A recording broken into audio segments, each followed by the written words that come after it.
গতকাল রাতে যখন 2:30টা বাজে তখন আমরা জানতে পারি যে 3টায় সমাবেশ স্বরাষ্ট্র উপদেষ্টা। সেই 3টায় সংবাদ সম্মেলন, সেই সংবাদ সম্মেলনের মূল কথাটি ছিল যে আপনারা যে প্রত্যাশা করছেন, স্বরাষ্ট্র মন্ত্রণালয়ের কাছে যে প্রত্যাশা আপনারা করছেন সেটি বাস্তবায়ন করতে পারলেই তো আর আমার পদত্যাগ করা লাগে না। আমি স্বরাষ্ট্র উপদেষ্টাকে বলতে চাই, গণ অভ্যুত্থানের 7 মাস পরে আপনার মনে হয়েছে যে আপনার কাছে বাংলাদেশের মানুষ কি চায় সেটা বাস্তবায়ন করতে পারলে তো আপনার আর পদত্যাগ করতে হবে না। 6 মাস 7 মাস আগে থেকেই তো আপনার মাথায় রাখা উচিত ছিল যে আপনার কি দায়িত্ব, কেন আপনাকে সেখানে বসানো হয়েছে। 7 মাসে বাংলাদেশের আইন শৃঙ্খলা পরিস্থিতি এই পর্যায়ে আসবে আর আপনি বলবেন যে আপনি শেষ সব ঠিক করে ফেলবেন। সেই 7 মাস পরে এই বক্তব্য শোনার জন্য বাংলাদেশের মানুষ আপনাকে ওখানে বসায় নাই। আমরা 7 মাস পরে উপদেষ্টাদের কাছ থেকে এই বক্তব্য চাই না যে আমরা বিচার করব, আমরা গণহত্যাকারীদের ধরবো, আমরা দেশের আইন শৃঙ্খলা পরিস্থিতি ঠিক করব। আমাদের তো প্রত্যাশা ছিল ছাত্র জনতার অভ্যুত্থানের মাধ্যমে যে অন্তর্বর্তীকালীন সরকার গঠিত হয়েছে সেই অন্তর্বর্তীকালীন সরকার 7 মাসের মধ্যেই বাংলাদেশের জনমানুষের, বাংলাদেশের ছাত্র জনতার যে প্রত্যাশা ছিল সেই প্রত্যাশা বাস্তবায়ন করে তারা একটা সুষ্ঠু যে ভোটের অধিকারের জন্য বাংলাদেশের মানুষ জীবন দিয়েছে সেই ভোটের দিকে তারা মনোযোগ দেবে। অথচ 7 মাস পরে এসে আমাদের জানতে হচ্ছে যে আমরা যদি ঠিক করতে পারি তাহলে তো আর আমাদের পদত্যাগ করতে হবে না। আপনারা ঠিক করা লাগবে না। বাংলাদেশের মানুষ আপনাদেরকে যে ম্যান্ডেট দিয়ে বসিয়েছে সেই ম্যান্ডেটের সাথে আপনারা প্রতারণা অলরেডি করে ফেলেছেন। বাংলাদেশের মানুষ চেয়েছিল তার নিরাপত্তা, যেটা বিগত ফ্যাসিস্ট শাসন আমলে বাংলাদেশের মানুষ পায়নি। বাংলাদেশের মানুষ চেয়েছিল তার যান জমান, তার কর্মসংস্থান, তার পেটের নিরাপত্তা চেয়েছিল, সেটাও আপনারা করতে পারেননি। দ্রব্যমূল্যের নিয়ন্ত্রণে আপনারা ঘন্টা করেছেন, ঘন্টা। বাংলাদেশে শুধুমাত্র শীতকালীন সময়ে যে সবজিগুলো পাওয়া যায় সেই সবজিগুলোর দাম অটোমেটিক এমনিতেই কমে যায়। সবজি ছাড়া আর কোন জিনিসের দাম আপনারা কমাতে পেরেছেন? বলছেন খেজুরের দাম কমিয়েছেন, খেজুরের দাম 1600 টাকাটা 1400 টাকা, এটা এখনো তো সিন্ডিকেটের মধ্যেই আছে। আপনারা কিচ্ছু করতে পারেননি। আইন শৃঙ্খলা পরিস্থিতি নিয়ে যে উদ্বেগ বাংলাদেশে তৈরি হয়েছে, এই উদ্বিগ্ন পরিস্থিতি বাংলাদেশকে কোন দিকে নিয়ে যাবে সেটার সুর ইতিমধ্যে আপনারা আজকে লক্ষ্য করেছেন। যে সারা বাংলাদেশে যে ধরনের অরাজকতা ঘটছে সেটার পেছনে কারা রয়েছে। আর একই সাথে বিগত কিছুদিন আগে আপনার ওই যে জাহাঙ্গীর মেয়র, সে বলেছিল যে তারা যদি ঢাকা শহরে বা এই যে শহরে তারা থাকতে পারবে না সেই শহরের মানুষকে নাকি তারা রাতে ঘুমাতে দেবে না। আমি স্বরাষ্ট্র উপদেষ্টার চোখে আঙ্গুল দিয়ে বলতে চাই, এই যে সন্ত্রাসীরা, গণহত্যাকারীরা বাংলাদেশের মানুষকে বেশ কিছুদিন আগে হুমকি দিয়েছিল, সেই হুমকির বাস্তবায়ন যে হচ্ছে সেটা কি আপনি দেখতে পাচ্ছেন? তারা বাংলাদেশের মানুষের, ঢাকা শহর, অন্তত ঢাকা শহর বিশেষ করে ঢাকা শহরের প্রত্যেকটা অলিতে গলিতে ছিনতাই, রাজধানী ধর্ষণের ঘটনা ঘটছে। সারা বাংলাদেশে রেকর্ড করেছে 24 ঘন্টায় 64টা ধর্ষণ হয়েছে। আপনারা কয়জন ধর্ষণকারীকে ধরতে পেরেছেন? খালি বুলি শোনার জন্য আপনাদেরকে এখানে বসানো হয় নাই। আমরা বুলি শুনতে চাই না। শেখ হাসিনার আমলে বহুত এমপি মন্ত্রী শুধু আমাদেরকে বুলি শুনিয়েছে, গান শুনিয়েছে, ঘুম পাড়ানির গান। ঘুম পাড়ানির গান কিন্তু ভেঙে গেছে, গান কিন্তু মানুষ লাঠি দিয়ে ইন্ডিয়া পাঠিয়ে দিয়েছে। বাংলাদেশ এখন বাংলার মানুষের নিরাপত্তার গান শুনতে চায়, নিরাপত্তা নিশ্চিত দেখতে চায়। বাংলাদেশে মানুষ নিরাপত্তা চায়।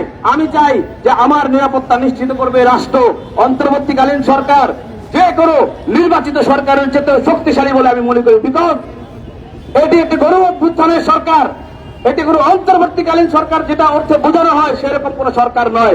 এটা কোনো তত্ত্বাবধায়ক সরকার নয়, এটা গণ অভ্যুত্থানের বিপ্লবী সরকার, যার ম্যান্ডেট সারা বাংলাদেশের 18 কোটি মানুষ তাদেরকে ম্যান্ডেট দিয়েছে। বিএনপি দিয়েছে, জামাত দিয়েছে, বৈষম্য দিয়েছে, ছাত্র অধিকার গণ অধিকার পরিষদ দিয়েছে, সকল রাজনৈতিক দল তাদেরকে ম্যান্ডেট দিয়েছে। আপনারা বসেন, দেশটাকে সংস্কার করেন, দেশের মানুষের নিরাপত্তা নিশ্চিত করেন। একটা যে ভোট মানুষ বিগত 16 বছর দিতে পারেনি সেই ভোট আপনারা একটা সুন্দর ভোট আয়োজন করে দেশটাকে একটা নিরাপদ জায়গায় রেখে আপনারা চলে যান। বাট আপনারা একটাও কিছু ঠিক মতো করতে পারছেন না। যে ছাত্র আন্দোলনে যারা নেতৃত্ব দিয়েছে, ছাত্র আন্দোলনের নেতৃত্বের দায়িত্ব ছিল যে সরকারের যে প্রতিনিধি আছে তাদেরকে সহ তারা তাদের সহযোগিতায় বাংলাদেশ একটা নিরাপদ রাষ্ট্র হিসেবে গড়ে ওঠার দিকে যাবে। কিন্তু আমরা দেখতে পাচ্ছি যে 6 মাস যাবতীয় তারা নিজেদের রাজনৈতিক ধান্দায় ব্যস্ত, নিজেদের দল গঠনে ব্যস্ত, দলকে প্যাট্রোনাইজ করার জন্য ব্যস্ত। বাংলাদেশের নাগরিকের নিরাপত্তা যেখানে মন চায় সেখানে যাক, ওই কোর্টে যে তারা শ্রমিক প্রতিনিধি হয়, ওই এখানে যে এই হয় বিএনপির লোকজন চাঁদাবাজি শুরু করেছে, জামাতের নামে অভিযোগ, সব দলের নামে অভিযোগ। কি চলছে ভাই দেশে? আমরা তো এই জন্য বিপ্লব করিনি, আমরা গুলির মুখে দাঁড়িয়েছিলাম। আমাদের শহীদদের প্রেরণা ছিল যে একটি নতুন বাংলাদেশ। সেই নতুন বাংলাদেশ কোথায়? আমরা নতুন বাংলাদেশ চাই।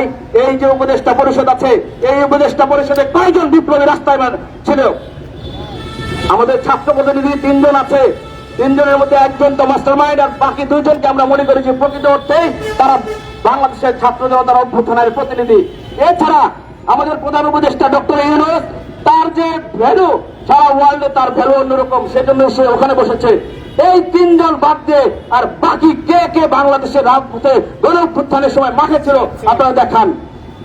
তারা মাঠে ছিল না বিধায়, তারা দেখেনি বিধায় যে বাংলাদেশের মানুষের বুকে কিভাবে গুলি করা হয়েছে, কিভাবে মানুষ মরেছে, কি কারণে মানুষ মরেছে। তারা সেই প্রেরণা তাদের মধ্যে ছিল না বিধায়, তারা জানে না বিধায়, তারা বাংলাদেশের মানুষের যে আকাঙ্ক্ষা, জন আকাঙ্ক্ষা বাস্তবায়নে তারা কোনো ভূমিকায় রাখতে পারছে না। তারা নিজেদের সেফ এক্সিটের ব্যবস্থা সবসময় করতে চায়।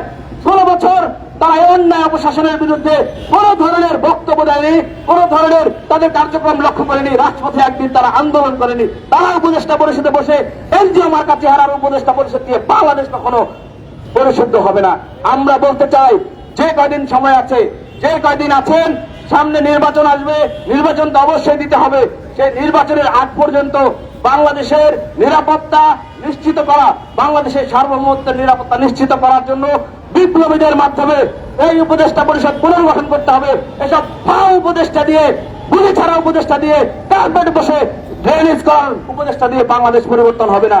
অনতি বিলম্বে উপদেষ্টা পরিষদ পুনর্গঠন করে যারা জুলাই অভ্যুত্থানে নেতৃত্ব দিয়েছে, যারা বাংলাদেশের মানুষ, যারা বুকে রক্ত, বুকে বুলেট নেওয়ার জন্য প্রস্তুত ছিল, যারা রাজপথে ছিল, সেই নেতৃবৃন্দদেরকে দিয়ে সেই প্রত্যেকটা স্টেক হোল্ডারের মধ্য থেকে প্রতিনিধি নিশ্চিত করে উপদেষ্টা পরিষদ পুনর্গঠন করেন। তা না হলে আপনারা আসলে মুক্তি পাবেন না। ছোট্ট একটি কথা বলে শেষ করতে চাই। বাংলাদেশে প্রায় 50টার মতো মন্ত্রণালয় আছে। উপদেষ্টা কয়জন? 24-25 জন। এক একজনের 3টা করে মন্ত্রণালয় নিয়ে বসে থাকা লাগবে কেন? আপনারা এমন কি করেছিলেন বা এমন কি অভিজ্ঞতা আপনাদের আছে যে 3টা মন্ত্রণালয় আপনারা চালাতে পারবেন? আপনাদের কি সেই অভিজ্ঞতা আছে? 3টা মন্ত্রণালয় হাতে নিয়ে বসে আছেন, একটারও কাজ ঠিক মতো হয় না। বাংলাদেশের মানুষ দেখতেছে যে আপনাদের প্রতি ভালোবাসার জায়গা যে ছিল, সেই জায়গাকে সম্মান রেখে এখনো পর্যন্ত মন্ত্রণালয় ঘেরাও দিয়ে মন্ত্রণালয়ের ইট যে এখনো খুলে আনেনি, এটাই আপনাদের কিন্তু সৌভাগ্য। আমি বলবো, জুলাই বিপ্লবীদের সমন্বয়ে অনতি বিলম্বে যে মন্ত্রণালয়গুলো খালি আছে, একজনের একটার বেশি মন্ত্রণালয় থাকা চলবে না নির্বাচনের আগ পর্যন্ত। প্রধান উপদেষ্টার জন্য 3টা মন্ত্রণালয় রেখে আর প্রত্যেকের মন্ত্রণালয়গুলো জুলাই বিপ্লবীদের মধ্যে ভাগ করে দেন, বাংলাদেশ ঠিক হবে। এই স্বরাষ্ট্র উপদেষ্টা, তার তো কোনো দায় নাই ভাই, সে কেন এই দেশের আইন শৃঙ্খলা রক্ষা করবে? তার তো কোনো অবদান নাই, তার তো কোনো ত্যাগ নাই। ত্যাগ না থাকলে ভাই মানুষের সেবা করা যায় না।